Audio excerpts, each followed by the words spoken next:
Hi అండి, welcome back to our channel. అందరూ ఎలా ఉన్నారు? మేమైతే చాలా బాగున్నాము. ఈ వీడియోలో అయితే స్ప్రౌట్స్ ఎలా ప్రిపేర్ చేయాలో చెప్తాను. అలాగే లేడీస్ చాలా బిజీగా ఉన్నా కూడా హెల్దీ ఫుడ్ ఎలా ప్రిపేర్ చేసుకోవాలో చూపిస్తాను. అలాగే చాలా టేస్టీగా ఉండే కొబ్బరి పొడి వేసి బెండకాయ ఫ్రై కూడా చేశాను.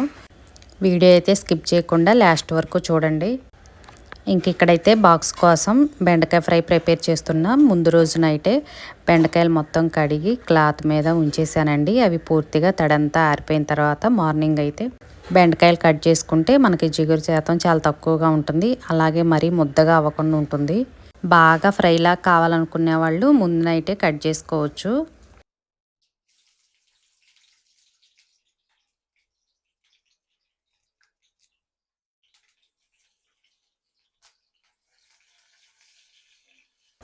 నేనైతే బెండకాయ ఫ్రై ఎప్పుడు చేసినా రెడ్ చిల్లీ పౌడర్ యూజ్ చేయకుండా పచ్చిమిర్చి, కొబ్బరి, వెల్లుల్లిపాయ మిక్సీ పట్టి వేస్తాను. ఇలా చేస్తే బెండకాయ ఫ్రై చాలా రుచిగా ఉంటుంది. మరి ఎక్కువ డీప్ ఫ్రైలా కాకుండా ఇలా చేసుకుంటే హెల్తీగా ఉంటుంది. అలాగే మనకి తక్కువ ఆయిల్తోనే బెండకాయ ఫ్రై ప్రిపేర్ చేసుకోవచ్చు. ఆయిల్ కూడా తక్కువే వేసానండి. అలాగే పోపు దినుసులు, చిన్న ఆనియన్, కరివేపాకు యాడ్ చేశాను. ఇంకా పచ్చిమిర్చి అయితే కట్ చేసి వేయలేదనమాట. ఇప్పుడు మిక్సీ వేస్తాను కదా. అలాగే 1/2 టీ స్పూన్ వరకు పసుపు యాడ్ చేశాను. సాల్ట్ అయితే ఏమి వేయను. ముందే సాల్ట్ వేసేస్తే మనకి వాటర్ లాగా అయిపోయిద్ది, ముక్కలు మొత్తం చిదురులాగా అయిపోయిద్ది అనమాట. అందుకోసమే కొబ్బరి, పచ్చిమిర్చి వేసేటప్పుడు సాల్ట్ కూడా వేసేస్తాను. మా ఇంట్లో బెండకాయ ఫ్రై ఎప్పుడు చేసినా కూడా నేను ఇలానే చేస్తాను. రెడ్ చిల్లీ పౌడర్ యూజ్ చేయకుండా ఇట్లా పచ్చిమిర్చి వేసి చేస్తానన్నమాట. చాలా టేస్టీగా ఉంటుంది. ఇంకెక్కడ నేను కొబ్బరి తీసుకున్నాను, అలాగే పచ్చిమిర్చి, కొన్ని వెల్లుల్లిపాయలు, కొద్దిగా జీలకర్ర, అలాగే సాల్ట్ వేసాను అనమాట. మనకి మెత్తటి సాల్ట్ అయితే లాస్ట్లో కూడా వేసుకోవచ్చు కర్రీలో. నేను గల్లుప్పు వాడుతున్నా కాబట్టి దీంతో పాటు వేసేసాను. మెత్తగా అయిపోద్ది కదా మిక్సీ వేస్తే. నేను ఇది పచ్చిమిర్చి కొద్దిగా స్పైసీగా ఉన్నాయి, అందుకోసమే తక్కువే వాడాను. ఎక్కువ మంటగనంగా లేకపోతే ఎక్కువ పచ్చిమిర్చి యూజ్ చేసుకోవచ్చు. సేమ్ ఇలానే ఎగ్ ఫ్రై కూడా ప్రిపేర్ చేసుకోవచ్చు. కొబ్బరి మాత్రం కంపల్సరీగా యూజ్ చేసుకోవచ్చు. క్యారెట్ ఫ్రైకి, బీట్రూట్ ఫ్రై, అలా ఇట్లా బెండకాయ ఫ్రై చేసుకున్నా కూడా పచ్చి కొబ్బరి అయినా ఎండు కొబ్బరి అయినా మనకి ఇంట్లో ఏది అందుబాటులో ఉంటే అది వాడచ్చు. పచ్చిమిర్చి, వెల్లుల్లిపాయ అయితే మనకి మెత్తగానే అయిపోయింది. కాకపోతే కొబ్బరి వేసాం కదా, కొద్దిగా ఎక్కువసేపు అయినా కూడా చాలా స్మూత్గా పట్టాలి మిక్సీ.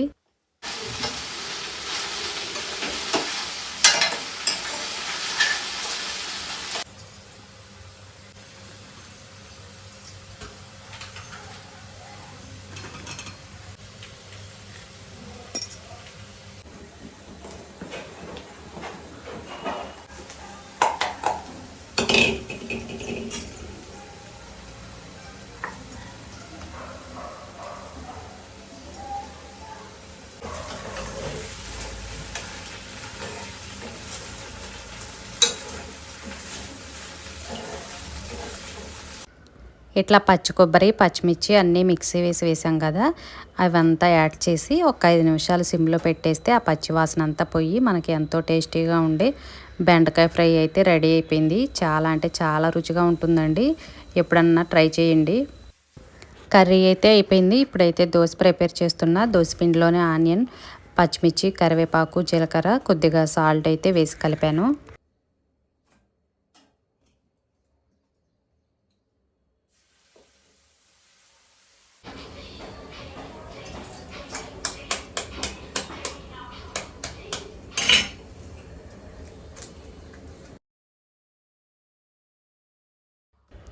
ప్రదీప్కి ఇట్టా గుడ్డుతో దోశ ప్రిపేర్ చేస్తే చాలా ఇష్టంగా తింటాడు.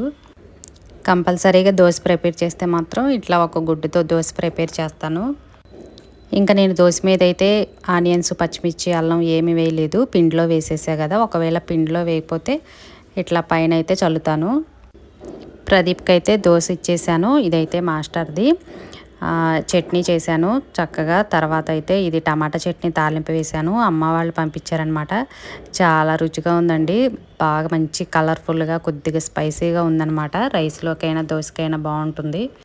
ఇంకా ఇదైతే ముందు రోజు నైట్ నానబెట్టాను. పల్లీలు, అలాగే బాదం పప్పు, స్ప్రౌట్స్ కూడా ప్రిపేర్ చేశానండి. స్ప్రౌట్స్ అయితే ముందు రోజు మార్నింగే బాక్స్లో వేసానమాట. మనకి స్ప్రౌట్స్ బాక్స్ అందుబాటులో ఉంటాయి కదా, దాంట్లో వేసేస్తే స్ప్రౌట్స్ భలేగా వస్తాయండి. క్లాత్లో కట్టడం కన్నా ఇట్లా బాక్స్లో వేసేస్తే చాలా సింపుల్గా ఉంటుంది. ఇదైతే నా కోసం ప్రిపేర్ చేసుకున్నాను. వాళ్ళైతే పల్లీలు అలాగే బాదం పప్పు అయితే తినేశారు. ఇంకా వాళ్ళు వెళ్ళిన తర్వాత ప్రశాంతంగా కూర్చొని ఇట్లా దానిమ్మ గింజలు మొన్న మీకు తీసుకొచ్చాను కదా, సెంటర్లో నుంచి చూపించాను కదా వీడియోలో, అలాగే కొబ్బరి, నానబెట్టిన పల్లీలు, మనకి ఏ ఫ్రూట్ ఉంటే ఆ ఫ్రూట్ తీసుకోవచ్చు. నేనైతే చెప్పా కదా గోవా అస్సలు దొరకట్లేదు, చిన్న చిన్న కాయలు కనిపించినాయి అనేసి దానిమ్మకాయలు అలాగే జాంపళ్ళు తీసుకొచ్చాను. వాళ్ళంతా వెళ్ళిపోయిన తర్వాత ప్రశాంతంగా కూర్చొని స్ప్రౌట్స్ అయితే తినేసాను. అవి కొంచెం టైం పడుతుందనమాట. ఏదో తిన్నామనేసి హడావుడిగా తింటే అస్సలు అరగవన్నమాట.